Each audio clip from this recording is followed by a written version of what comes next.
राम रहीम की सज़ा का काउंटडाउन हुण तो 1 घंटे बाद पंचकूला की सीबीआई अदालत करेगी सज़ा का ऐलान। पंचकूला तो लैके सिरसा तक हाई अलर्ट।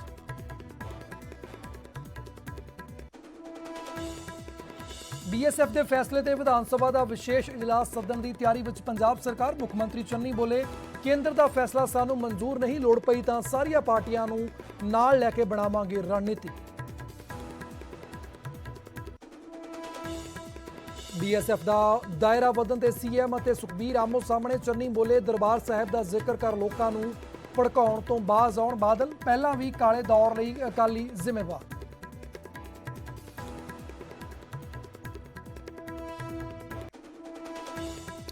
सिद्धू के 13 नुकाती एजेंडे ते मुख्यमंत्री चन्नी की दो टुक। बोले, हाई कमान के हर नुक्के ते हो रहा काम, सरकार हर मसला करेगी हल।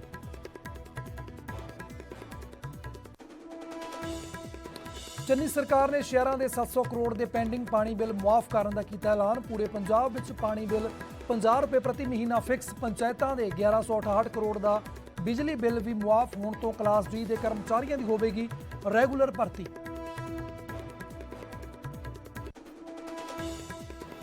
किसानों के रेल रोको अंदोलन का पंजाब में व्यापक असर। थां थां किसानों ने रोकियां ट्रेनां, रेल आवाजाही ठप। लखीमपुर कांड के विरोध में प्रदर्शन कर रहे हैं किसान।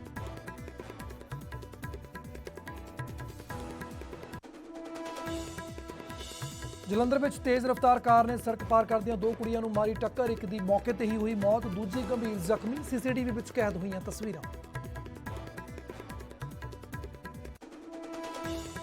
ते सीजन की पहली बर्फबारी नाल गुलजार हुई लाहौल स्पीति। हर पासे विछी सफेद बर्फ की चादर। सैलानियों के खिले चेहरे पर सेब बागवानों की वधी टेंशन।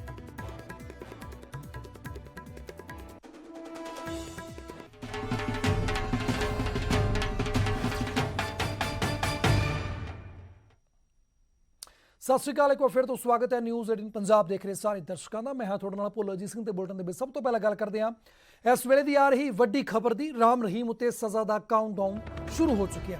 हुण तो ठीक 1 घंटे बाद सज़ा का ऐलान किया जाएगा। जिदा ही घड़ी के उपर 3 बजणगे तो सीबीआई की अदालत राम रहीम समेत 5 दोषियों को सज़ा का ऐलान करेगी। रणजीत कतल केस में सज़ा उत्ते बहस पूरी हो चुकी है। पंचकूला तो लैके सिरसा तक हाई अलर्ट जारी किया गया है। रणजीत कतल मामले में राम रहीम सने 5 दोषियों के उपर अज सज़ा का ऐलान होना। 19 साल पुराने कतल केस के अज इंसाफ मिलेगा तो फाइनली सज़ा का ऐलान होगा। राम रहीम समेत 5 दोषियों के उपर जी रणजीत कतल केस के सज़ा के उपर बहस वो पूरी हो चुकी है। हुण जिदा ही लंच ब्रेक खत्म होगी, भाव हुण तो 1 घंटे बाद 3 बजे जिदा ही अदालत अपनी कार्रवाई शुरू करेगी तो सब तो पहला सीबीआई की अदालत सज़ा का ऐलान करेगी। तो जिसनूं ध्यान में रखते हुए हाई अलर्ट जारी किया गया। पंचकूले तो लैके सिरसा तक हाई अलर्ट जारी किया गया। काबिल गौर है कि 19 साल पुराने कतल केस के अज इंसाफ मिलन जा रहे हैं।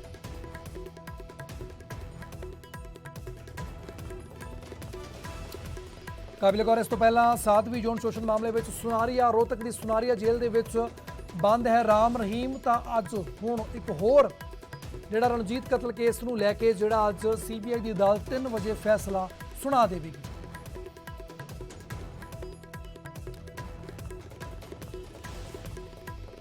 तो इस खबर की गलबात करते हैं साडे सहयोगी धीरेन्द्र चौधरी जुड़ रहे हैं रोहतक तो, उन्होंने नाल गलबात करते हैं। धीरेन्द्र, तो कह सकते हैं कि अज वड्डा दिन है और 19 साल बाद इंसाफ मिलने जा रहा है। कितना किते हाई अलर्ट के उपर है क्योंकि सुनारिया जेल के भी जोड़े राम रहीम रखा गया। तो पंचकूला तो लैके कितना किते सिरसे तक जी हाई अलर्ट जारी किया गया और हुण तो ठीक 1 घंटे बाद जोड़ा सज़ा का ऐलान हो जाएगा। देखिए भुल्लर जी, जब 7वीं यौन शोषण मामले में राम रहीम को दोषी करार दिया गया था उसके बाद पंचकूला में जो हिंसा हुई थी उससे हरियाणा पुलिस ने काफी सबक लिया है। उसके बाद से लगातार चाहे सिरसा की बात हो, पंचकूला हो या फिर रोहतक हो, यहाँ पर पुलिस अलर्ट रहती है क्योंकि ये तीसरा ऐसा मौका है जब राम रहीम जेल के अंदर बंद है और उसको सजा सुनाई जाएगी। पहले 7वीं यौन शोषण मामले में उनको दोषी करार दिया गया था, फिर उनको सजा सुनाई गई थी। रोहतक की इसी सुनारिया जेल के अंदर स्पेशल कोर्ट लगी थी और राम रहीम को 10-10 साल की यानी कि 20 साल की सजा सुनाई गई थी साध्वी यौन शोषण मामले में। उसके बाद जब पत्रकार रामचंद्र छत्रपति की हत्या मामले में सुनवाई हुई तब भी राम रहीम इसी जेल के अंदर बंद था और उस वक्त उनको उम्र कैद की सजा सुनाई गई। अब ये तीसरा मौका है जब डेरा के पूर्व प्रबंधक रणजीत सिंह की हत्या मामले में फैसला आने वाला है और अब से कुछ ही देर बाद राम रहीम को उसके गुनाहों की सजा मिलेगी। ये तीसरा मौका होगा जब राम रहीम जेल के अंदर हैं। हमें जो जानकारी मिली है उसके मुताबिक जज के सामने हाथ जोड़कर खड़े हैं। हालांकि साध्वी यौन शोषण मामले में भी वो इसी तरह से अपने जो नेक काम है उनका हवाला दिया गया था, लेकिन कोर्ट ने माननीय न्यायालय ने किसी तरह की उनको कोई रियायत नहीं दी। सश्रम 20 साल का कारावास उनको दिया गया था। अब ये तीसरा मौका है जब राम रहीम को पूर्व डेरा प्रबंधक रणजीत सिंह की हत्या मामले में सजा सुनाई जाएगी। अभी भी वीडियो कॉन्फ्रेंसिंग के जरिए पंचकुला की विशेष सीबीआई अदालत में राम रहीम को पेश किया गया है और रोहतक जेल के अंदर डॉक्टर्स की टीम को भी बुलाया गया है। कहीं उनके स्वास्थ्य में कोई गिरावट आती है तो समय रहते उनको कंट्रोल किया जा सके। फिलहाल एहतियात के तौर पर पूरे हरियाणा के अंदर अलर्ट है और खासतौर से रोहतक, पंचकुला और सिरसा में ਬਿਲਕੁਲ ਤਾਂ ਦੁਰਿੰਦਰ ਤੁਸੀਂ ਲਗਾਤਾਰ ਬਣੇ ਰਹੋ। ਦਰਸ਼ਕਾਂ ਨੂੰ ਦੱਸ ਦਈਏ ਕਿ ਮਹਾ ਕਵਰੇਜ ਇਸ ਖਬਰ ਦੇ ਉੱਪਰ ਗਰਾਊਂਡ ਜ਼ੀਰੋ ਦੇ ਉੱਪਰ ਸਾਡੇ ਸਹਿਯੋਗੀ ਦੁਰਿੰਦਰ ਚੌਧਰੀ ਲਗਾਤਾਰ ਬਣੇ ਹੋਏ ਨੇ ਸੁਨਾਰੀਆ ਜੇਲ੍ਹ ਤੋਂ ਠੀਕ ਬਾਹਰ ਖੜੇ ਨੇ। ਦੁਰਿੰਦਰ ਮੈਂ ਤੁਹਾਡੇ ਕੋਲ ਵਾਪਸ ਆ ਰਿਹਾ, ਤੁਸੀਂ ਲਗਾਤਾਰ ਤਸਵੀਰਾਂ ਦਿਖਾਉਂਦੇ ਰਹੋ। ਹੁਣ ਸਿੱਧਾ ਚੱਲਦੇ ਹਾਂ ਪੰਚਕੂਲੇ ਜਿੱਥੇ ਸੀਬੀਆਈ ਅਦਾਲਤ ਦੇ ਬਾਹਰ ਸਾਡੇ ਸਹਿਯੋਗੀ ਮਨੋਜ ਰਾਠੀ ਸਾਡੇ ਨਾਲ ਜੁੜ ਰਹੇ ਨੇ। ਮਨੋਜ, ਤਾਂ ਸੁਨਾਰੀਆ ਜੇਲ੍ਹ ਦੇ ਬਾਹਰ ਵੀ ਚਹਿਲ ਪਹਿਲ ਦੇਖਣ ਨੂੰ ਮਿਲ ਰਹੀ ਹੈ, ਸੁਰੱਖਿਆ ਦੇ ਪੁਖਤਾ ਇੰਤਜ਼ਾਮ ਕੀਤੇ ਗਏ ਨੇ। ਤਾਂ ਤਸਵੀਰਾਂ ਰਾਹੀਂ ਜਾਣਨਾ ਚਾਹੁੰਦੇ ਕਿ ਇਸ ਵੇਲੇ ਪੰਚਕੂਲਾ ਦੇ ਵਿੱਚ ਕਿਸ ਤਰੀਕੇ ਦੀ ਸਥਿਤੀ ਹੈ, ਕਿਉਂਕਿ ਸਮਾਂ ਕਰੀਬ 1 ਘੰਟੇ ਤੋਂ ਵੀ ਥੋੜਾ ਰਹਿ ਚੁੱਕਿਆ। ਸਜ਼ਾ ਦਾ ਐਲਾਨ ਹੋਣਾ ਜਿੱਦਾਂ ਹੀ 3 ਵਜੇ ਅਦਾਲਤ ਦੀ ਮੁੜ ਕਾਰਵਾਈ ਸ਼ੁਰੂ ਹੋਣੀ ਹੈ।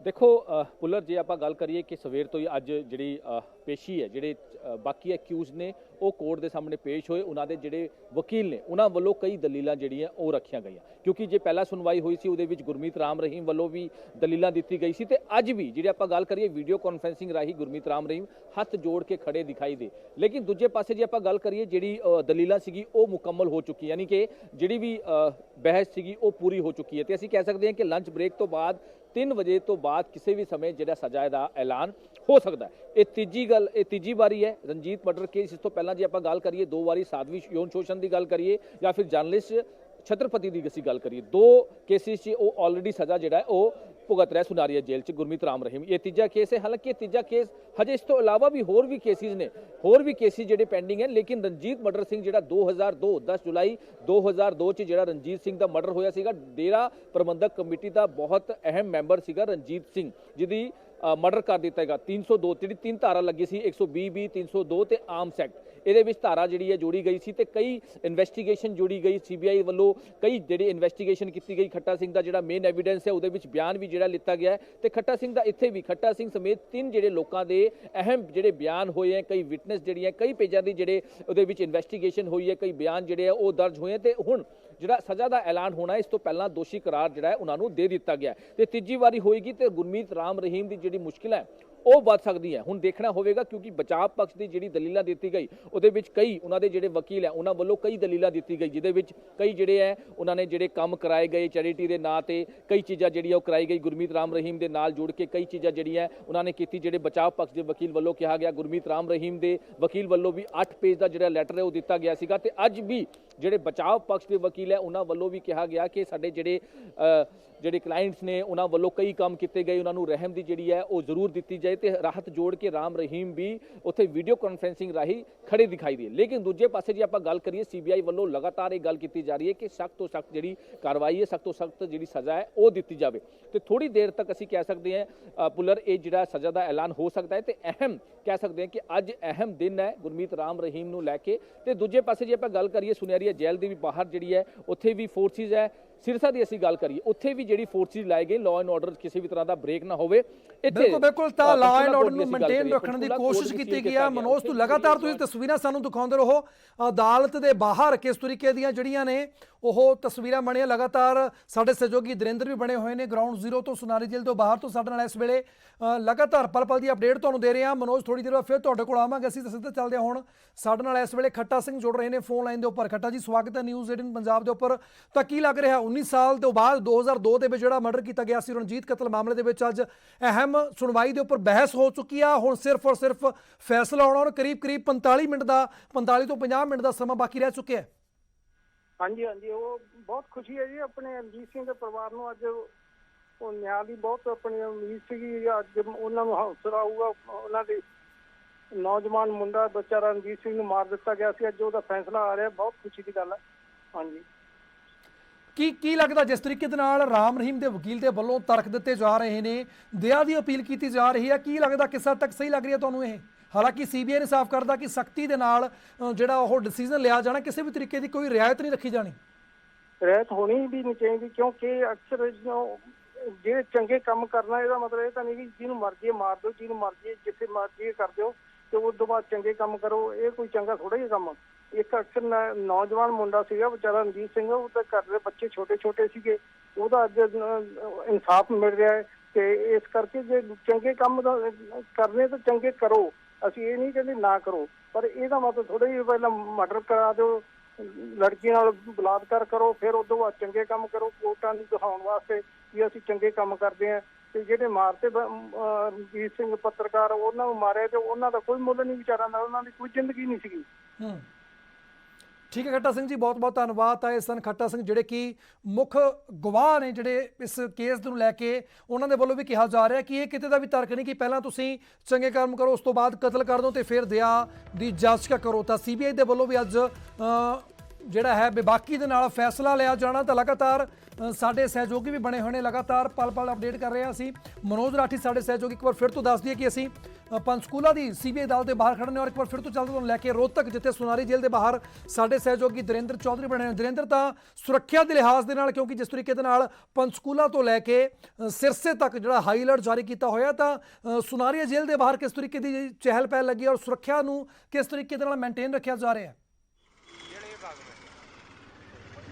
देखिए भुल्लर जी, मैं आपको तस्वीरें दिखाता हूं। पुलिस काफी मुस्तैद नजर आ रही है और जो जेल के आज मुलाकाती थे उनकी सबकी मुलाकात आज बंद कर दी गई, और जिनकी आज कोर्ट के अंदर तारीख थी उनको भी आज अदालत में नहीं ले जाया गया। अगली तारीख जो उनकी प्रेजेंस होती कोर्ट में, प्रेजेंस, उसको कोर्ट से अगली तारीख ले ली गई।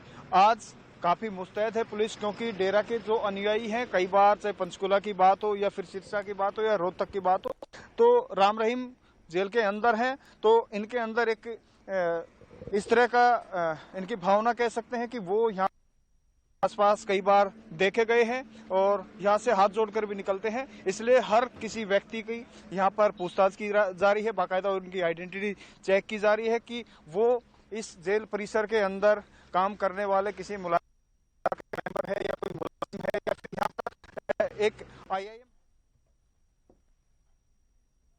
बिल्कुल बिल्कुल दरिंद्र, ਤਾਂ लगातार ਤੁਸੀਂ ਤਸਵੀਰਾਂ ਦਿਖਾਉਂਦੇ ਰਹੋ। ਤਾਂ ਜਾਂਚ ਕੀਤੀ ਜਾ ਰਹੀ ਹੈ, ਹਰ ਇੱਕ ਨੂੰ ਅੰਦਰ ਜਾਣ ਦੀ ਇਜਾਜ਼ਤ ਨਹੀਂ ਦਿੱਤੀ ਗਈ, ਰੋਡ ਨੂੰ ਬਲੌਕ ਕਰ ਦਿੱਤਾ ਗਿਆ, ਸੁਰੱਖਿਆ ਦਾ ਘੇਰਾ ਵਧਾ ਦਿੱਤਾ ਗਿਆ, ਔਰ ਜਿਹੜੀ ਆਮ ਤੌਰ ਦੇ ਉੱਪਰ ਜਿਹੜਾ ਕੈਦੀਆਂ ਨੂੰ ਮਿਲਣ ਲੋਕ ਆਉਂਦੇ ਨੇ ਉਹਨਾਂ ਨੂੰ ਅੱਜ ਰੋਕ ਦਿੱਤਾ ਗਿਆ। ਕਿਸੇ ਨੂੰ ਵੀ ਅੰਦਰ ਜਾਣ ਦੀ ਇਜਾਜ਼ਤ ਫਿਲਹਾਲ ਸੁਨਾਰੀਆ ਜੇਲ੍ਹ ਦੇ ਅੰਦਰ ਨਹੀਂ ਦਿੱਤੀ ਜਾ ਰਹੀ। ਤਾਂ ਹੁਣ ਸਿੱਧਾ ਜੁੜ ਰਹੇ ਸਾਡੇ ਨਾਲ ਅੰਸ਼ੁਲ ਛਤਰਪਤੀ, ਜਿਹੜੇ ਕਿ ਰਾਮਚੰਦਰ ਛਤरपति ਦੇ बेटे ने, ਉਹਨਾਂ ਨਾਲ भी ਗੱਲਬਾत करते हैं। अंशुल, ਤੁਹਾਡਾ भी स्वागत है न्यूज़ 18 पंजाब के ऊपर। जैसा कि आपको भी देर से इंसाफ मिला था, तो आज एक बार फिर से 19 साल बाद रणजीत कत्ल मामले में इंसाफ मिलने जा रहा है, किस तरीके से देख रहे हो? जी बिल्कुल, मैं पहला भी कहता रहा कि लेट जरूर है, 19 साल लगे परिवार नूं तकलीफ सहनी पई। लड़ना इस माहौल दे विच जिहड़ा लड़ना, खास कर जिद्दां दा माहौल सी गवाहां दे लई, पीड़तां दे लई, ਉਹ ਮਾਹੌਲ ਜਿਹੜਾ ਹੈ ਕੋਈ ਮਾਕੂਲ ਨਹੀਂ ਸੀ ਉਹਨਾਂ ਦੇ ਵਾਸਤੇ, ਔਰ ਉਹਨਾਂ ਗਵਾਹਾਂ ਦੇ ਲਈ ਵੀ ਮਾਕੂਲ ਨਹੀਂ ਸੀ, ਜਿਨ੍ਹਾਂ ਦੇ ਵਾਸਤੇ ਬਹੁਤ ਵੱਡਾ ਖਤਰਾ ਸੀ। ਗਵਾਹੀਆਂ ਵਾਸਤੇ ਵੀ, ਗਵਾਹੀਆਂ ਦੇਣ ਦੇ ਸਮੇਂ ਇੰਨੇ ਖਤਰਨਾਕ ਮਾਹੌਲ ਦੇ ਵਿੱਚ ਜੇ ਗਵਾਹ ਆਪਣਾ ਸਿਰ ਤਲੀ ਦੇ ਉੱਪਰ ਧਰ ਕੇ ਵੀ ਅਦਾਲਤਾਂ ਦੇ ਵਿੱਚ ਗਏ, ਤਾਂ ਇਹ ਅਦਾਲਤ ਨੂੰ ਇਹਦੇ ਤੇ ਥੋੜਾ ਜਿਹਾ ਮੈਂ ਪਹਿਲਾਂ ਵੀ ਕਹਿੰਦਾ ਰਿਹਾ ਕਿ ਇਹਨਾਂ ਮਾਮਲਿਆਂ ਦੇ ਵਿੱਚ ਇਸ ਸਾਨੂੰ ਦੁਬਾਰਾ ਇਹਦੇ ਤੇ ਵਿਚਾਰ ਕਰਨਾ ਚਾਹੀਦਾ ਹੈ ਕਿ ਫਾਸਟ ਟਰੈਕ ਟਰਾਇਲ ਜਿਹੜਾ ਹੈ ਉਹਨੂੰ ਸ਼ੁਰੂ ਕਰਕੇ ਔਰ ਜਲਦੀ ਤੋਂ ਜਲਦੀ ਇਹੋ ਜਿਹੇ ਮੁਕੱਦਮਿਆਂ ਨੂੰ ਜਿਹੜਾ ਨਵੇੜਾ ਜਾਣਾ ਚਾਹੀਦਾ ਹੈ। ਕਿਉਂਕਿ ਜਿਸ ਤਰ੍ਹਾਂ ਦਾ ਇਹ ਅਪਰਾਧੀ ਸੀ ਗੁਰਮੀਤ ਰਾਮ ਰਹੀਮ, ਜਿਹਦੇ ਖਿਲਾਫ ਇਹ ਮਾਮਲੇ ਸੀ, ਉਹ ਬਹੁਤ ਵੱਡੀ ਤਾਕਤ ਦਾ ਮਾਲਕ ਸੀ। ਉਹਦੇ ਕੋਲ ਮੈਨ ਪਾਵਰ, ਮਨੀ ਪਾਵਰ, ਹਰ ਤਰ੍ਹਾਂ ਦੀ ਸੱਤਾ ਦੀ ਤਾਕਤ ਵੀ ਉਹਦੇ ਕੋਲੇ ਸੀ। ਤਾਂ ਉਹਦੇ ਅਦਾਲਤੀ ਸਿਸਟਮ ਨੂੰ ਪ੍ਰਭਾਵਿਤ ਕਰਨ ਦੇ ਲਈ ਹਰ ਯਤਨ ਕੀਤਾ। ਇਹਦਾ ਹੀ ਨਤੀਜਾ ਹੈ ਕਿ ਇਹ 19 ਸਾਲ ਲੱਗੇ ਇਹਨਾਂ ਮਾਮਲਿਆਂ ਨੂੰ ਫੈਸਲੇ ਤੱਕ ਪਹੁੰਚਦੇ। ਲੇਕਿਨ ਅੱਜ ਉਹ ਘੜੀ ਹੈ ਜਦੋਂ ਰਣਜੀਤ ਸਿੰਘ ਕਤਲ ਮਾਮਲੇ ਦੇ ਵਿੱਚ ਉਹਨੂੰ ਦੋਸ਼ੀ ਕਰਾਰ ਦਿੱਤਾ ਗਿਆ ਔਰ ਅੱਜ ਫੈਸਲਾ ਸੁਣਾਇਆ ਜਾਣਾ ਉਹਦੀ ਸਜ਼ਾ ਨੂੰ ਲੈ ਕੇ। ਤਾਂ ਅਸੀਂ ਇਹ ਉਮੀਦ ਕਰਦੇ ਹਾਂ, ਅਦਾਲਤ ਦਾ ਅਸੀਂ ਧੰਨਵਾਦ ਕਰਦੇ ਹਾਂ ਔਰ ਉਮੀਦ ਕਰਦੇ ਹਾਂ ਕਿ ਉਹਨੂੰ ਸਖਤ ਤੋਂ ਸਖਤ ਸਜ਼ਾ ਦਿੱਤੀ ਜਾਵੇ। ਮੈਂ ਪਹਿਲਾਂ ਵੀ ਅਦਾਲਤ ਨੂੰ ਗੁਜ਼ਾਰਿਸ਼ ਕੀਤੀ ਸੀ ਕਿ ਇਹ ਬੰਦਾ ਜੋ ਹੈ, ਜੋ ਗੁਰਮੀਤ ਰਾਮ ਰਹੀਮ, ਜਿਸ ਤਰ੍ਹਾਂ ਦੇ ਕਰਤੂਤਾਂ ਇਹਨੇ ਕੀਤੀਆਂ ਔਰ ਜਿਸ ਤਰ੍ਹਾਂ ਦੇ ਇਹਨੇ ਅਪਰਾਧ ਕੀਤੇ ਹੈ, ਇਹ ਬਿਲਕੁਲ ਇਹਨੂੰ ਫਾਂਸੀ ਟੰਗਿਆ ਜਾਣਾ ਚਾਹੀਦਾ ਹੈ, ਕਿਉਂਕਿ ਇਹ ਹੈਬਿਚੁਅਲ ਆਫੈਂਡਰ ਹੈ। ਔਰ ਜਿਸ ਤਰੀਕੇ ਨਾਲ ਇਹਨੇ ਲਗਾਤਾਰ ਰੇਪ ਔਰ ਮਰਡਰ ਦੀਆਂ ਕਾਰਵਾਈਆਂ ਨੂੰ ਅੰਜਾਮ ਦਿੱਤਾ, ਜਿਹੜੇ ਤਰੀਕੇ ਨਾਲ ਲੋਕਾਂ ਦੀਆਂ ਧਾਰਮਿਕ ਭਾਵਨਾਵਾਂ ਦਾ ਇਸਤੇਮਾਲ ਕਰਕੇ ਉਹਨਾਂ ਦੀ ਆਸਥਾ ਦਾ ਖਿਲਵਾੜ ਕੀਤਾ, ਉਹਨਾਂ ਦੀ ਆਸਥਾ ਨਾਲ, ਤਾਂ ਇਸ ਕਰਕੇ ਬੰਦਾ ਕਿਤੇ ਵੀ ਕਿਸੇ ਵੀ ਤਰੀਕੇ ਨਾਲ ਮੁਆਫੀ ਦਾ ਹੱਕਦਾਰ ਨਹੀਂ ਹੈ। ਇਸ ਕਰਕੇ ਮੇਰੀ ਇਹ ਗੁਜ਼ਾਰਿਸ਼ ਹੈ ਅਦਾਲਤ ਨੂੰ ਕਿ ਇਹਨੂੰ ਬਿਲਕੁਲ ਕੈਪੀਟਲ ਪਨਿਸ਼ਮੈਂਟ ਦੇਣੀ ਚਾਹੀਦੀ ਹੈ, ਤਾਂ ਕਿ ਮਤਲਬ ਆਉਣ ਵਾਲੀਆਂ ਸਾਡੀਆਂ ਪੀੜ੍ਹੀਆਂ ਜਿਹੜੀਆਂ ਨੇ ਉਹਨਾਂ ਦੇ ਸਾਹਮਣੇ ਇੱਕ ਐਗਜ਼ਾਮਪਲ ਸੈੱਟ ਹੋਵੇ ਕਿ ਇਸ ਤਰ੍ਹਾਂ ਦੇ ਲੋਕ ਜਿਹੜੇ ਡੇਰਿਆਂ ਦੇ ਅੰਦਰ, ਮੱਠਾਂ ਦੇ ਅੰਦਰ ਬੈਠ ਕੇ ਲੋਕਾਂ ਦੀਆਂ ਧਾਰਮਿਕ ਭਾਵਨਾਵਾਂ ਦੇ ਨਾਲ ਖਿਲਵਾੜ ਕਰਦੇ ਨੇ, ਉਹਨਾਂ ਦੀ ਆਸਥਾ ਦਾ ਧਾਨ ਕਰਦੇ ਨੇ ਔਰ ਆਸਥਾ ਦੇ ਉੱਪਰ ਸਵਾਰ ਹੋ ਕੇ ਕਿਸ ਤਰ੍ਹਾਂ ਲੋਕਾਂ ਦੀਆਂ ਧੀਆਂ ਭੈਣਾਂ ਦੇ ਨਾਲ ਉਹਨਾਂ ਨੇ ਜਬਰ ਜਨਾਹ ਕੀਤਾ, ਉਹਨਾਂ ਦਾ ਜਿਸਮਾਨੀ ਸ਼ੋਸ਼ਣ ਕੀਤਾ ਔਰ ਉਹਨਾਂ ਦੇ ਅੱਗੇ ਪਰਿਵਾਰਾਂ ਦਾ, ਜਿਸ ਤਰ੍ਹਾਂ ਰਣਜੀਤ ਸਿੰਘ ਦੀ ਜੇ ਅਸੀਂ ਗੱਲ ਕਰੀਏ ਤਾਂ ਰਣਜੀਤ ਸਿੰਘ ਦੇ ਪੂਰੇ ਪਰਿਵਾਰ ਨਾਲ ਕਿਸ ਤਰ੍ਹਾਂ ਦੀ ਘਟਨਾਵਾਂ ਵਾਪਰੀਆਂ, ਮਤਲਬ ਪਹਿਲਾਂ ਜਿਹੜੀ ਉਹਨਾਂ ਦੀ ਸਿਸਟਰ ਸੀ ਉਹਦੇ ਨਾਲ ਕਿਸ ਤਰ੍ਹਾਂ ਦਾ ਇਹਨੇ ਜਬਰ ਜਨਾਹ ਕੀਤਾ ਔਰ ਫਿਰ ਇੱਕੋ ਇੱਕ ਇਕਲੌਤਾ ਜਿਹੜਾ ਪੁੱਤਰ ਸੀ ਉਸ ਪਰਿਵਾਰ ਦੇ ਵਿੱਚ ਉਹਦਾ ਕਤਲ ਕਰਵਾ ਦਿੱਤਾ ਗਿਆ, ਇਸ ਸ਼ੱਕ ਦੇ ਵਿੱਚ ਕਿ ਜਿਹੜੀ ਗੁੰਮਨਾਮ ਚਿੱਠੀ ਸੀ ਸਾਧਵੀ ਦੀ ਉਹ ਸ਼ਾਇਦ ਰਣਜੀਤ ਸਿੰਘ ਨੇ ਲਿਖਵਾਈ ਹੈ। ਇਸੇ ਸ਼ੱਕ ਦੇ ਹੇਠ ਰਣਜੀਤ ਸਿੰਘ ਦਾ ਕਤਲ ਹੋਇਆ 10 ਜੁਲਾਈ 2002 ਨੂੰ ਔਰ ਮਾਮਲਾ ਜਦੋਂ ਹਾਈ ਕੋਰਟ ਪੁੱਜਿਆ, CBI ਇਨਵੈਸਟੀਗੇਸ਼ਨ ਹੋਈ ਤਾਂ ਫਿਰ ਜਾ ਕੇ CBI ਨੇ ਸਾਰੇ ਕਤਲकांड ਦਾ ਖੁਲਾਸਾ ਕੀਤਾ ਔਰ ਗੁਰਮੀਤ ਰਾਮ ਰਹੀਮ ਨੂੰ ਮੁੱਖ ਆਰੋਪੀ ਬਣਾਇਆ ਇਹਦੇ ਵਿੱਚ। ਔਰ ਮਾਮਲਾ ਜਿਹੜਾ ਹੈ ਉਹ ਲੰਬਾ ਟਾਈਮ ਕੋਰਟ ਦੇ ਵਿੱਚ ਟਰਾਇਲ ਚੱਲਦਾ ਰਿਹਾ ਔਰ ਅੱਜ ਫੈਸਲੇ ਦੀ ਘੜੀ ਹੈ। ਪਰਿਵਾਰ ਨੂੰ ਬਿਲਕੁਲ ਉਹਨਾਂ ਦੀ ਭਰਪਾਈ ਤਾਂ ਨਹੀਂ ਹੋ ਸਕਦੀ, ਲੇਕਿਨ ਇੱਕ ਜ਼ਖਮਾਂ ਦੇ ਉੱਪਰ ਮਰਹਮ ਜ਼ਰੂਰ ਹੋਏਗਾ ਇਸ ਫੈਸਲੇ ਨਾਲ। ਬਿਲਕੁਲ ਅੰਸ਼ੁਲ, ਤੁਸੀਂ ਜ਼ਖਮਾਂ ਦੇ ਉੱਪਰ ਮਰਹਮ ਦੀ ਗੱਲ ਕੀਤੀ ਔਰ ਨਾਲ ਹੀ ਜ਼ਿਕਰ ਕੀਤਾ ਤੁਸੀਂ ਕਿ ਜਿਹੜਾ ਜਸਟਿਸ ਡਿਲੇ ਹੁੰਦਾ, ਕਿਉਂਕਿ ਤੁਸੀਂ ਖੁਦ ਵੀ ਕਾਫੀ ਲੰਬਾ ਸਮਾਂ ਸੰਤਾਪ ਆਪਣੇ ਪਿੰਡ ਦੇ ਉੱਪਰ ਹੰਢਾਇਆ ਆਪਣੇ ਪਿਤਾ ਨੂੰ ਗਵਾਉਣ ਤੋਂ ਬਾਅਦ, ਤਾਂ ਕਿਸ ਤਰੀਕੇ ਨਾਲ ਦੇਖਦੇ ਹੋ ਕਿ ਹਾਲਾਂਕਿ ਡਿਲੇ ਦੇ ਨਾਲ ਸੀ 19 ਸਾਲਾਂ ਬਾਅਦ ਇਨਸਾਫ ਮਿਲਣ ਜਾ ਰਿਹਾ, ਪਰ ਦੂਸਰੇ ਪਾਸੇ ਜਿਸ ਤਰੀਕੇ ਦੇ ਨਾਲ ਹਾਲੇ ਵੀ ਅਦਾਲਤ ਦੇ ਵਿੱਚ ਅੱਜ ਬਹਿਸ ਦੇ ਦੌਰਾਨ ਰਾਮ ਰਹੀਮ ਦੇ ਵਕੀਲ ਦੇ ਵੱਲੋਂ ਇਹ ਤਰਕ ਦਿੱਤੇ ਗਏ ਕਿ ਇਹਨਾਂ ਦੇ ਵੱਲੋਂ ਕਈ ਲੋਕ ਭਲਾਈ ਦੇ ਕੰਮ ਕੀਤੇ ਗਏ ਨੇ, ਇਹ ਇੱਕ ਦੂਸਰੇ ਪਾਸੇ ਚੰਗੇ ਇਨਸਾਨ ਵੀ ਨੇ, ਇਹਨਾਂ ਦੇ ਉੱਪਰ ਦਇਆ ਕੀਤੀ ਜਾਵੇ, ਤਾਂ ਇਹਨਾਂ ਸਾਰੇ ਤੱਥਾਂ ਨੂੰ, ਦਲੀਲਾਂ ਨੂੰ ਤੁਸੀਂ ਕਿਸ ਤਰੀਕੇ ਨਾਲ ਦੇਖਦੇ ਹੋ?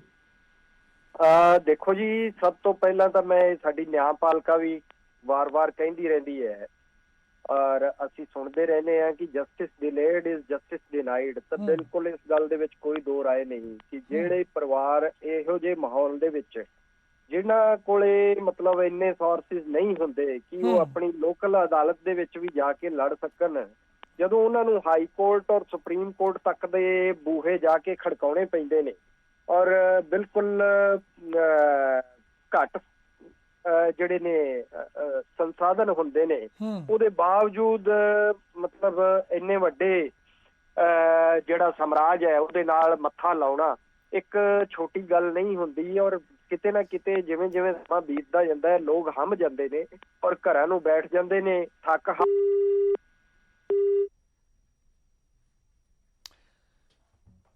ਧੰਨਵਾਦ ਅੰਸ਼ੁਲ। ਤਾਂ ਕਿਸੇ ਤਕਨੀਕੀ ਕਾਰਨ ਕਰਕੇ ਉਹਨਾਂ ਦਾ ਸਾਡੇ ਨਾਲ ਫੋਨ ਤੇ ਰਾਬਤਾ ਸੀ ਜਿਹੜਾ ਉਹ ਕੱਟ ਹੋ ਗਿਆ, ਪਰ ਉਹਨਾਂ ਨੇ ਗੱਲ ਕੀਤੀ ਹੈ ਕਿ ਜਿਹੜਾ ਦੇਰ ਨਾਲ ਹੀ ਸਹੀ ਜਸਟਿਸ ਡਿਲੇ ਜ਼ਰੂਰ ਹੋਇਆ ਪਰ ਅੱਜ ਇਨਸਾਫ ਮਿਲਣ ਜਾ ਰਿਹਾ। ਕਿਤੇ ਨਾ ਕਿਤੇ ਰਣਜੀਤ ਦੇ ਪਰਿਵਾਰ ਨੂੰ ਅੱਜ ਸਕੂਨ ਜ਼ਰੂਰ ਮਿਲੇਗਾ, ਹਾਲਾਂਕਿ ਜਿਹੜਾ ਘਾਟਾ ਪਿਆ ਪੂਰਾ ਨਹੀਂ ਹੋ ਸਕਦਾ, ਪਰ ਕਿਤੇ ਨਾ ਕਿਤੇ ਜ਼ਖਮਾਂ ਦੇ ਉੱਪਰ ਮਰਹਮ ਜ਼ਰੂਰ ਲੱਗੇਗੀ। ਜਦੋਂ 3 ਵਜੇ ਅਦਾਲਤ, CBI ਦੀ ਅਦਾਲਤ ਰਾਮ ਰਹੀਮ ਸਮੇਤ ਜਿਹੜੇ ਬਾਕੀ ਦੇ 5 ਦੋਸ਼ੀ ਨੇ ਉਹਨਾਂ ਨੂੰ ਸਜ਼ਾ ਸੁਣਾਏਗੀ, ਤਾਂ ਕਿਤੇ ਨਾ ਕਿਤੇ ਪਰਿਵਾਰ ਨੂੰ ਔਰ ਜਿਹੜੇ ਮ੍ਰਿਤਕ ਨੇ ਉਹਨਾਂ ਦੀ ਆਤਮਾ ਨੂੰ ਸਕੂਨ ਜ਼ਰੂਰ ਮਿਲੇਗਾ ਕਿ ਆਖਿਰ ਇਨਸਾਫ ਮਿਲਿਆ, ਦੇਰ ਨਾਲ ਸਹੀ, 19 ਸਾਲ ਦੇ ਲੰਮੇ ਵਕਫੇ ਬਾਅਦ ਹੀ ਸਹੀ, ਪਰ ਇਨਸਾਫ ਮਿਲਿਆ। ਪਰ ਨਾਲ ਹੀ ਉਹਨਾਂ ਨੇ ਕਿਹਾ ਕਿ ਜਿਹੜੇ ਨਿਆਂ ਨਿਆਂਪਾਲਿਕਾ ਜਿਹੜਾ ਉਸ ਨੂੰ ਵੀ ਇਸ ਗੱਲ ਦਾ ਧਿਆਨ ਰੱਖਣਾ ਚਾਹੀਦਾ ਕਿ ਜਿਹੜੇ ਪਰਿਵਾਰ ਇਦਾਂ ਦੇ ਨੇ ਜਿਨ੍ਹਾਂ ਕੋਲ ਜ਼ਿਆਦਾ ਰਿਸੋਰਸਿਸ ਨਹੀਂ ਹੁੰਦੇ, ਜਿਹੜੇ ਇੰਨੀ ਜ਼ਿਆਦਾ ਲੰਬੀ ਪੈਰਵਾਈ ਨਹੀਂ ਕਰ ਸਕਦੇ, ਉਹਨਾਂ ਨੂੰ ਸਮਾਂ ਰਹਿੰਦੇ ਇਨਸਾਫ ਮਿਲਣਾ ਚਾਹੀਦਾ। ਇੱਕ ਵਾਰ ਫਿਰ ਤੋਂ ਚੱਲਦੇ ਸਾਡੇ ਸਹਿਯੋਗੀ ਮਨੋਜ ਰਾਠੀ ਜਿਹੜੇ ਹੋਏ ਨੇ ਗਰਾਊਂਡ ਜ਼ੀਰੋ ਤੋਂ, ਉਧਰ ਦਰਿੰਦਰ ਚੌਧਰੀ ਸੁਨਾਰੀ ਜੇਲ੍ਹ ਦੇ ਬਾਹਰ ਨੇ। ਪਹਿਲਾਂ ਚੱਲਦੇ ਹਾਂ ਮਨੋਜ ਰਾਠੀ ਦੇ ਕੋਲ ਜਿਹੜੇ ਕਿ ਸੀਬੀਆਈ ਅਦਾਲਤ ਦੇ ਬਾਹਰ ਲਗਾਤਾਰ ਬਣੇ ਹੋਏ ਨੇ। ਤਾਂ ਮਨੋਜ, ਜਿਵੇਂ ਕਿ ਅੰਸ਼ੁਲ ਛਤਰਪਤੀ ਨੇ ਕਿਹਾ ਕਿ ਦੇਰ ਨਾਲ ਸਹੀ ਅੱਜ ਇਨਸਾਫ ਦਾ ਦਿਨ ਹੈ, ਵੱਡੀ ਕਿਤੇ ਨਾ ਕਿਤੇ ਰਾਹਤ ਉਹਨਾਂ ਪਰਿਵਾਰਾਂ ਦੇ ਲਈ ਆ, ਰਣਜੀਤ ਦੇ ਪਰਿਵਾਰ ਦੇ ਲਈ ਆ ਜਿਸ ਦੇ ਕਤਲ ਕੇਸ ਦੇ ਵਿੱਚ ਅੱਜ ਸਜ਼ਾ ਸੁਣਾਈ ਜਾਣੀ ਆ। ਤਾਂ ਸਮਾਂ ਜਿਵੇਂ ਜਿਵੇਂ ਲੰਘ ਰਿਹਾ ਉਵੇਂ ਇੰਤਜ਼ਾਰ ਦੀ ਘੜੀ ਵੀ ਖਤਮ ਹੋ ਰਹੀ ਹੈ। ਕਰੀਬ ਹੁਣ 35 ਤੋਂ 40 ਮਿੰਟ ਰਹਿ ਗਏ ਨੇ ਔਰ 3 ਜਿੱਦਾਂ ਹੀ ਵੱਜਣਗੇ ਉਸੇ ਤਰੀਕੇ ਦੇ ਨਾਲ ਸਭ ਦੀਆਂ ਨਜ਼ਰਾਂ ਹੋਣਗੀਆਂ ਸੀਬੀਆਈ ਅਦਾਲਤ ਦੇ ਜੱਜ ਦੇ ਵੱਲ ਕਿ ਉਹ ਕਿੰਨੀ ਸਜ਼ਾ ਦਾ ਐਲਾਨ ਕਰਦਾ ਹੈ। ਦੇਖੋ ਪੁੱਲਰ, ਅੰਸ਼ੁਲ ਵੱਲੋਂ ਜਿਸ ਤਰ੍ਹਾਂ ਦੀ ਗੱਲਾਂ ਕੀਤੀ ਗਈ, ਇਹ ਵੀ ਵਿਕਟਿਮ ਨੇ, ਕਾਫੀ ਸਾਲਾਂ ਬਾਅਦ ਇਹਨਾਂ ਨੂੰ ਵੀ ਇਨਸਾਫ ਮਿਲਿਆ ਸੀਗਾ ਤੇ ਇਹ ਸਾਰੀ ਗੱਲਾਂ ਆਬਵੀਅਸ ਵਧੀਆ ਤਰੀਕੇ ਨਾਲ ਜਾਣਦੇ ਆ ਕਿ ਕਿਸ ਤਰ੍ਹਾਂ ਇਹਨਾਂ ਨਾਲ ਹੋਇਆ, ਕਿਸ ਤਰ੍ਹਾਂ ਦੀ ਚੀਜ਼ਾਂ ਜਿਹੜੀਆਂ ਇਹਨਾਂ ਨਾਲ ਹੋਈਆਂ ਤੇ ਸੇਮ ਉਹੀ ਜਿਹੜੀ ਚੀਜ਼ਾਂ ਹੈ ਰਣਜੀਤ ਸਿੰਘ ਮਰਡਰ ਕੇਸ 'ਚ। ਹੁਣ ਕਿਉਂਕਿ ਲੰਚ ਬ੍ਰੇਕ ਜਿਹੜਾ ਹੈ ਉਹ ਖਤਮ ਹੋ ਚੱਲਿਆ ਤੇ ਅਸੀਂ ਕਹਿ ਸਕਦੇ ਜਿੱਦਾਂ ਤੁਸੀਂ ਵੀ ਕਿਹਾ ਪੁੱਲਰ ਕਿ 3 ਵਜੇ ਤੋਂ ਬਾਅਦ ਕਿਸੇ ਵੀ ਸਮੇਂ ਜਿਹੜਾ ਸਜ਼ਾ ਦਾ ਐਲਾਨ ਹੋ ਸਕਦਾ ਹੈ। ਦੂਜੀ ਗੱਲ, ਜਿੱਦਾਂ ਵੀ ਅੰਸ਼ੁਲ ਨੇ ਪੂਰੀ ਜਿਹੜੀ ਹੈ ਡਿਟੇਲ 'ਚ ਗੱਲ ਦੱਸੀ ਕਿ ਕਿਸ ਤਰ੍ਹਾਂ ਦੀ ਚੀਜ਼ਾਂ ਹੋਈ, ਰਣਜੀਤ ਸਿੰਘ ਦਾ ਮਰਡਰ ਕਿਸ ਤਰ੍ਹਾਂ ਹੋਇਆ, ਕਿਸ ਤਰ੍ਹਾਂ ਇਕਲੌਤੇ ਉਹਨਾਂ ਦੇ ਬੇਟੇ ਨੂੰ, ਕਿਉਂਕਿ ਉਹਨਾਂ ਦੀ ਜਿਹੜੀ ਸਿਸਟਰ ਹੈ, ਕਿਸ ਤਰ੍ਹਾਂ ਉਹਨੂੰ ਸ਼ੱਕ ਸੀਗਾ ਬਾਬਾ ਜਿਹੜਾ ਗੁਰਮੀਤ ਰਾਮ ਰਹੀਮ, ਜਿਹੜਾ ਬਲਾਤਕਾਰੀ ਰਾਮ ਰਹੀਮ ਹੈ, ਉਹਨੂੰ ਕਿਸ ਤਰ੍ਹਾਂ ਸ਼ੱਕ ਹੋਇਆ ਤੇ ਉਹਨੇ ਕਿਸ ਤਰ੍ਹਾਂ ਬੜੇ ਰੈਕੀ ਤਰੀਕੇ ਨਾਲ ਉਹਦਾ ਮਰਡਰ ਕਰਵਾਤਾ। 120B 302 ਆਰਮਸ ਐਕਟ ਦੇ ਤਹਿਤ ਮਾਮਲਾ ਦਰਜ ਹੋਇਆ ਤੇ ਉਹਦੇ ਵਿੱਚ ਸੀਬੀਆਈ ਜਾਂਚ ਹੋਈ ਤਾਂ ਕਿਸ ਤਰ੍ਹਾਂ ਸਾਰੇ ਖੁਲਾਸੇ ਹੋਏ, ਕਾਲੇ ਚਿੱਟੇ ਜਿਹੜੇ ਗੁਰਮੀਤ ਰਾਮ ਰਹੀਮ ਦੇ ਉਹ ਸਾਹਮਣੇ ਆਏ ਤੇ ਲਗਾਤਾਰ ਹੁਣ ਕਿਉਂਕਿ ਇਹਦੇ ਵਿੱਚ ਮੁੱਖ ਜਿਹੜਾ ਵਿਟਨੈਸ ਹੈ, ਮੁੱਖ ਜਿਹੜਾ ਕਿਰਦਾਰ ਹੈ ਉਹ ਕਿਤੇ ਨਾ ਕਿਤੇ ਖੱਟਾ ਸਿੰਘ ਜਿਹੜਾ ਹੁਣੇ ਖੱਟਾ ਸਿੰਘ ਵੀ ਜਿਹੜੇ ਜੁੜੇ ਸੀਗੇ ਉਹਨਾਂ ਨੇ ਵੀ ਕਿਹਾ ਕਿ ਬੜੀ ਖੁਸ਼ੀ ਦੀ ਗੱਲ ਹੈ ਕਿ ਕਿਸ ਤਰ੍ਹਾਂ ਇੱਕ ਪਰਿਵਾਰ ਜਿਹੜਾ ਹੈ ਉਹ ਖਤਮ ਕਰ ਦਿੱਤਾ। ਇੱਕ ਗੁਰਮੀਤ ਰਾਮ ਰਹੀਮ ਵੱਲੋਂ ਕਿਸ ਤਰ੍ਹਾਂ ਇੱਕ ਨਹੀਂ ਕਈ ਪਰਿਵਾਰ ਜਿਹੜੇ ਇਹਦੇ ਵਿੱਚ ਖਤਮ ਹੋਏ, ਕਿਸ ਤਰ੍ਹਾਂ ਅਯਾਸ਼ੀ ਦਾ ਅੱਡਾ ਬਣਿਆ ਹੋਇਆ ਸੀਗਾ ਤੇ ਕਈ ਚੀਜ਼ਾਂ ਜਿਹੜੀਆਂ ਉਹ ਸਾਹਮਣੇ ਆਈਆਂ। ਤੇ ਹੁਣ ਅੱਜ ਦਾ ਜਿਹੜਾ ਤੀਜਾ ਕੇਸ ਜੇ ਆਪਾਂ ਕਹਿ ਸਕਦੇ ਹਾਂ ਕਿ ਤੀਜਾ ਜਿਹੜਾ ਕੇਸ ਹੈ ਰਣਜੀਤ ਸਿੰਘ ਮਰਡਰ ਕੇਸ ਵਿੱਚ ਇੱਕ ਸਜ਼ਾ ਜਿਹੜੀ ਹੈ ਉਹਦਾ ਐਲਾਨ ਕਰਨਾ ਹੈ ਤੇ ਕਈ ਜਿਹੜੇ ਸਬੂਤ ਜਿਹੜੇ ਕਈ ਐਵੀਡੈਂਸ ਸੀਬੀਆਈ ਵੱਲੋਂ ਦਿੱਤੇ ਗਏ ਤੇ ਕਈ ਜਿਹੜੇ ਵਿਟਨੈਸ ਇਹਦੇ ਵਿੱਚ ਪਾਏ ਗਏ, ਕਈ ਪੇਜਾਂ ਦੀ ਜਿਹੜੀ ਫਾਈਲਾਂ ਬਣੀ ਗਈ ਤੇ ਇਹ ਕਹਿ ਸਕਦੇ ਹਾਂ ਕਿ ਅੱਜ ਦਾ ਜਿਹੜਾ ਫੈਸਲਾ ਹੈ, ਅੱਜ ਦਾ ਜਿਹੜੀ ਸਜ਼ਾ ਹੈ ਉਹ ਕਾਫੀ ਅਹਿਮ ਹੋ ਜਾਂਦੀ ਹੈ ਪਰਿਵਾਰ ਵਾਸਤੇ ਵੀ, ਜਿਹੜੇ ਉਹਨਾਂ ਦੇ ਜਿਹੜੇ ਵਿਕਟਿਮ ਫੈਮਿਲੀ ਨੇ। ਤੇ ਲਗਾਤਾਰ ਅਸੀਂ ਕੋਸ਼ਿਸ਼ ਕਰਾਂਗੇ, ਲਗਾਤਾਰ ਅਸੀਂ ਗਰਾਊਂਡ ਜ਼ੀਰੋ ਤੇ ਕੋਸ਼ਿਸ਼ ਕਰਾਂਗੇ ਕਿ ਫੈਸਲਾ ਜਿਹੜਾ ਸਜ਼ਾ ਦਾ ਐਲਾਨ ਕੋਰਟ ਵੱਲੋਂ ਦਿੱਤਾ ਜਾਂਦਾ ਹੈ ਤੇ ਸਭ ਤੋਂ ਪਹਿਲਾਂ ਨਿਊਜ਼ 18 ਤੇ ਤੁਹਾਨੂੰ ਦਿਖਾਈਏ ਕਿ ਸਜ਼ਾ ਜਿਹੜੀ ਹੈ, ਸਜ਼ਾ ਦਾ ਜਿਹੜਾ ਐਲਾਨ ਹੈ ਉਹ ਕੀਤਾ ਗਿਆ ਕਿਉਂਕਿ ਬਚਾਅ ਪੱਖ ਦੀ ਜਿਹੜੀ ਵੀ ਦਲੀਲਾਂ ਸੀਗੀ, ਜਿਹੜੀ ਵੀ ਉਹਨਾਂ ਵੱਲੋਂ ਦਲੀਲਾਂ ਦਿੱਤੀ ਗਈ, ਕੋਰਟ ਦੇ ਸਾਹਮਣੇ ਰੱਖੀ ਗਈ, ਉਹ ਲਗਭਗ ਜਿਹੜੀ ਹੈ ਉਹ ਮੁਕੰਮਲ ਹੋ ਚੱਲੀ ਹੈ ਤੇ ਹੁਣ ਕਹਿ ਸਕਦੇ ਹਾਂ ਕਿ 3 ਵਜੇ ਤੋਂ ਬਾਅਦ ਕਿਸੇ ਵੀ ਸਮਾਂ ਜਿਹੜਾ ਫੈਸਲਾ ਹੈ ਉਹ ਆ ਸਕਦਾ ਹੈ। ਦੂਜੀ ਗੱਲ ਬੁੱਲਰ, ਜਿਹੜੇ ਲਗਾਤਾਰ ਅਸੀਂ ਕੋਸ਼ਿਸ਼ ਕੀਤੀ ਹੈ ਗਰਾਊਂਡ ਜ਼ੀਰੋ ਤੇ ਕਿ ਇਹਦੀ ਜਿਹੜੀ ਬੇਸ ਹੈ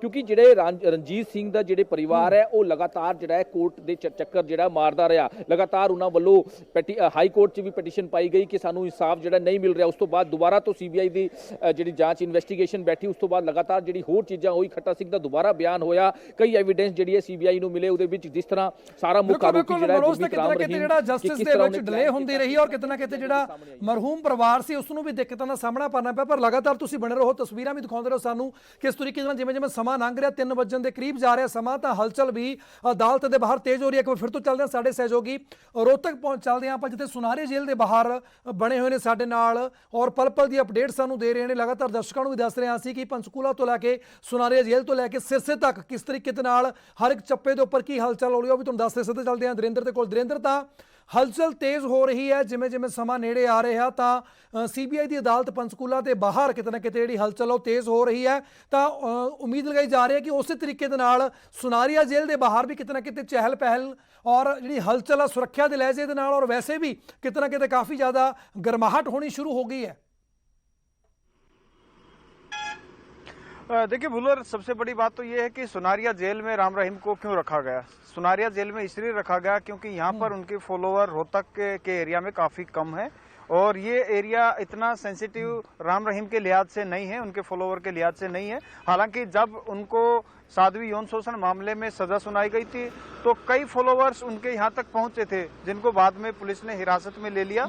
उसके बाद पत्रकार रामचंद्र छत्रपति की हत्या मामले में जनवरी 2019 में जब फैसला आना था उस वक्त भी इक्का दुक्का राम रहीम के फॉलोअर जेल परिसर के आसपास तक पहुंचे थे, लेकिन अब उनको मैसेज स्पष्ट तौर पर है जिला प्रशासन की तरफ से, पुलिस की तरफ से कि अगर कोई भी बिना वजह यहाँ पर आके पहुंचता है तो उसको हिरासत में लिया जा सकता था। इसलिए राम रहीम के फॉलोवर्स के आने की संभावना तो नहीं है, लेकिन फिर भी एहतियात के तौर पर पुलिस ने जो सुनारिया जेल परिसर के आसपास सुरक्षा कड़ी कर दी है, ताकि कोई भी इस तरह का शख्स यहां पर ना आए और जिसकी आइडेंटिटी इस जेल में आने की, जिसको परमिशन ना हो, जेल परिसर में आने की ਬਿਲਕੁਲ परमिशन ਬਿਲਕੁਲ ना ਤਾਂ हो। ਫਾਲੋਅਰਸ ਬਹੁਤ ਘੱਟ ਨੇ, ਤਾਂ ਸੁਰੱਖਿਆ ਦੇ ਲਿਹਾਜ਼ ਦੇ ਨਾਲ ਜਿਹੜਾ ਹੈ ਉਹ ਸੁਨਾਰੇ ਜੇਲ੍ਹ ਦੇ ਵਿੱਚ ਰੱਖਿਆ ਹੋਇਆ। ਤਾਂ ਫਿਲਹਾਲ ਦੇ ਲਈ ਮਨੋਜ ਤੁਹਾਡਾ ਵੀ ਤੇ ਦੁਰਿੰਦਰ ਤੁਹਾਡਾ ਵੀ ਬਹੁਤ ਬਹੁਤ ਧੰਨਵਾਦ। ਪਰ ਜਿੱਦਾਂ ਹੀ 3 ਵਜੇ ਇੱਕ ਵਾਰ ਫਿਰ ਤੁਹਾਨੂੰ ਲੈ ਕੇ ਚੱਲਾਂਗੇ ਕਿ ਕਿਸ ਤਰੀਕੇ ਦੇ ਨਾਲ ਅਦਾਲਤ ਇਸ ਪੂਰੇ ਮਾਮਲੇ ਦੀ ਪੈਰਵਾਈ ਕਰਦੀ ਹੈ ਔਰ ਕਿੰਨੀ ਸਜ਼ਾ ਰਾਮ ਰਹੀਮ ਸਮੇਤ ਜਿਹੜੇ 5 ਮੁੱਖ ਦੋਸ਼ੀ ਨੇ ਉਹਨਾਂ ਨੂੰ ਸੁਣਾਈ ਜਾਂਦੀ ਹੈ। ਤਾਂ ਇੱਥੇ ਵੇਲਾ ਹੋ ਚੱਲਿਆ ਇੱਕ